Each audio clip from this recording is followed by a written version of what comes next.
Now, politicians in France have backed a bill that would make it a crime to deny the killing of Armenians by Ottoman Turks in 1915 was genocide. Turkey has responded by recalling its ambassador and announcing a freeze of military ties between the two countries. Now, during World War I, Armenia claims that 1.5 million ethnic Armenians were systematically killed by the Ottoman Turks.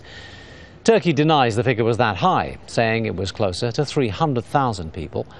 But France is among more than 20 countries which believe that what happened was genocide. And under its proposed new law, anyone denying that could face up to a year in jail. Estelle Youssoufa has more. Hundreds of French-Turkish demonstrators voiced their discontent outside the French National Assembly. Riot police encircled the assembly as French MPs rarely had such intense pressures on their shoulders regarding their debates.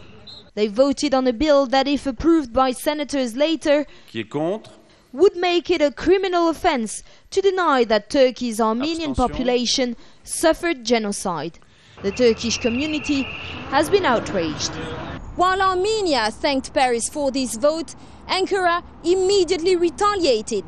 Turkish Prime Minister Recep Erdogan called back his ambassador for consultations. Economic sanctions could also be taken. French companies could be boycotted by Turkey.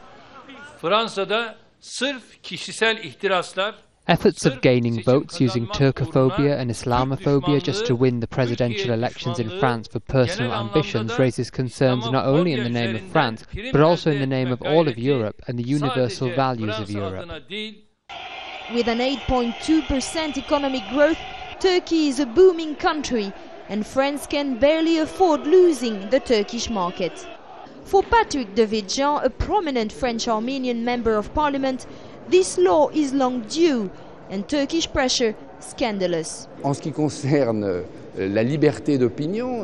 Regarding freedom of opinion and the discussion on the debate on the genocide, Turkey has no lessons to give. The fact that they are sending delegations to France or threatening us because we want to consider a law which would be introduced only in France and which would concern only the French and not foreign states, this shows that Turkey is not sincere.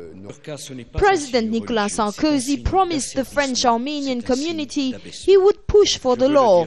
6 months ahead of the presidential race, their votes are badly needed. Armenia says 1.5 million of its people were killed in eastern Turkey from 1915 to 1917 by the Ottomans. France and 19 other countries consider the mass killing as an act of genocide, while Turkey denies it. Estelle Youssoufa, Al Jazeera, Paris.